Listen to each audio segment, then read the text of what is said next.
Демек орозо биз айттык жана руханий дагы байлык, ошол убакта мааддий, материалдык дагы байлык болуп эсептелет дедик. Вассауму мадрасатун хулукиятун кубра. Мына бул жерде айтылып атат. Орозо бул чоң бир академия, заманын тили менен айтканда, чоң бир мектеп, медресе дейт. Кандай мектеп десе, момун адам көптөгөн жакшы кулк мүнөздөргө жетишип алуу үчүн убактылуу бир академия, убактылуу бир мектеп, медресе болмокчу дейт.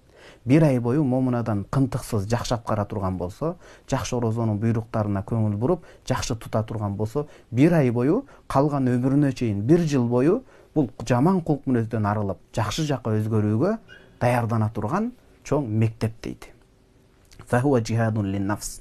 Адамдын эң чоң душманы бул шайтан болот. Бирок шайтан кантип азгырат? Шайтанга адамдын ичинен көмөкчүсү болот экен, ал адамдын нафсиси. Илгерки китептерде кургур нафси деп келет го. Адамдын кургур нафсиси ошол шайтанга жөлөк болуп, колуна кол, бутуна бут болуп жардамчы болгон себептен эң чоң душман адамдын нафсиси. Ошол нафси аркылуу шайтан бизди азгырып, жаман нерселерге үгүттөйт. Ошол бул орозо тутканда адам баласы кургур нафсини тутуп, кармап, аны туура эмес жака эмес, ошол туура жака ап келүүгө өөлгө түзүлөт деген сөз. Ва муқаваматун лил ахваи ва назаати шайтани allati qad taluhu lahu. Адам баласыны түз жолдон буруп, туура эмес жолго кириптер кылып аткан шайтандан, жин шайтандын азгырыгынан бул орозо сактап калууга коргон калкан болуп эсептелет дейт. Адам баласы мына орозо тутуу менен бул улуу айда өзүнүн сабырдуулукка, Кудайым уада кылган чоң ырыскы, жакшылыктарга жетишүүгө мүмкүнчүлүк түзүлөт. Адам баласы жашоосунда көптөгөн кыйынчылыктар болот. Ошол орозо тутуу менен ал кыйынчылыктарды кабагым кашым дебестен басып өтүүгө кайрат топтоп бере турган касиеттүү амал дейт. Үчүнчү бир орозонун пайдасы вассауму юаллимул аманата ва муракабаталлахи таала фис-сирри вал алан. Орозо тутуу менен адам баласы аманатка үйрөнөт. Аманатка кыянат кылбайт деген сөз. Анан орозо тутпаган адам, орозонун фалсафасын, касиетин, анын ичиндеги чоң маанилерди билбеген адам кантип аманатка бекем болсун? 1 ай бою таң заардан күн кылайып батканга чейин мына аманатка бекем болуп, Кудайым көрүп билип турат. Адамдар билбесе билбей эле калсын. Алардын көзүнчө орозо деп үйдөн кирип ачып койгондор канча. Жок, Кудайым аманат катары бекитти деп аманатка кыянат кылбай так милдетти аркылап аткарып, жана жашыруун дагы, ашкере дагы, карапайым калктын астында болсун, жекече болсун, Кудайым мени көрүп билип турат деген муракаба деп коет, улуу бир туйгу сезимди ойготуу дейт. Эгерде билесизби, адам баласында мына ушул 2 нерсе болсо, биринчиси аманат, анан экинчиси Кудайым көрүп билип турат деген туура аруу сезим ойгонсо, уят намыс ойгонсо, ал адамдан жамандык эч качан күтүп болбойт. Ал адамдын колунан дагы, оозунан дагы, айтор кайсыл жерде жүрсө береке ырыскы коштоп, бир гана жакшылык жүрөт деген сөз. Ошондой адам мамлекетибизди, ошондой адам эли жерди, ошондой адам жалпы адамзатыны бакытка бөлөйт деген сөз. Эгерде орозону дурус кармай албай турган болсо, ага маани бербей турган болсо, ал адам кыянат кылган болот аманатка. Ал адам Кудай Таалам көрүп билип турат деген улуу, аруу сезимди бирде болгону менен башка убакта андан кол жууп калат, куру жалак калат деген сөз.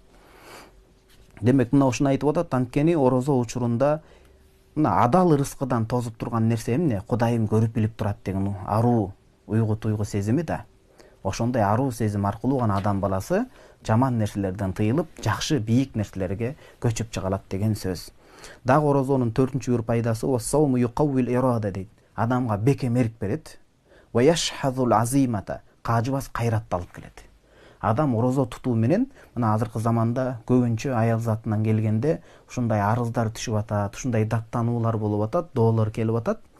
Эркектер ушундай бир жалкоо болуп кетти, аял затына мындай шариатта айтылгандай, үрп адатта эскерилгендей жакшы маани берилбей калды, өздөрүнүн милдетин так аткарбай калды, орун алмашып калды деген сыяктуу сөздөрдү баарыңыздар эле угуп көрүп билип атасыздар да жашооңуздарда.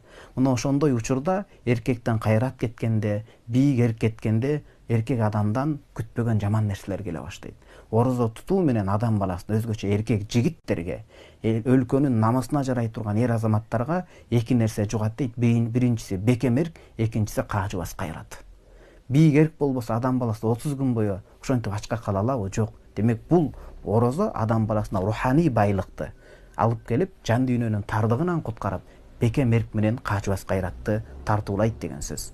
Ва юаллимус сабр дейт. Сабырдуулукка үйрөтөт.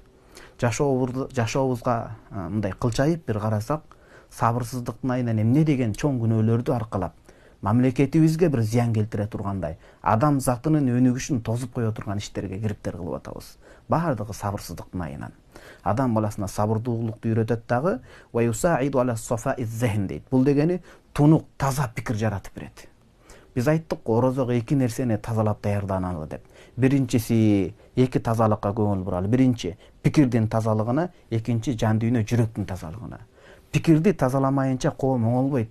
Эгерде эркек адам көчөгө чыкканда оюнда аял затыны кантип пайдалансам деген болсо, мамилеге келгенде ушундан кантип пайда өзүм алып калсам деген мындай пикирден эле кетип туура эмес жака пикири бурулуп калса, андай коом өнүгө албайт эч качан. Демек биз өнүгүү үчүн пикирибизди туура тазалашыбыз керек. Оюбузду тунук кылышыбыз керек. Ой чабытыбызды, кулачыбызды узакка коюшубуз керек болот. Орозо мына түздөн түз ошол тунук пикир, асыл пикирди алып келүүгө өбөлгө түзүп берет. Ваттиқадал фикр ва илхамал ара'i сaqиба дейт. Туура көз карашты алып берет. Туура эмес көз караштан улам бирибизди бирибиз чабып, бирибизди бирибиз көрө албай, өнүгө албай, бирибизге бут тозуп келебиз. Орозого маани берип, бир ай бою ал касиеттүү амалга маани берип аткара турган болсок, туура көз караш, туура пикир кабыл алуу, туура чечим кабыл алууга үйрөтөт дейт.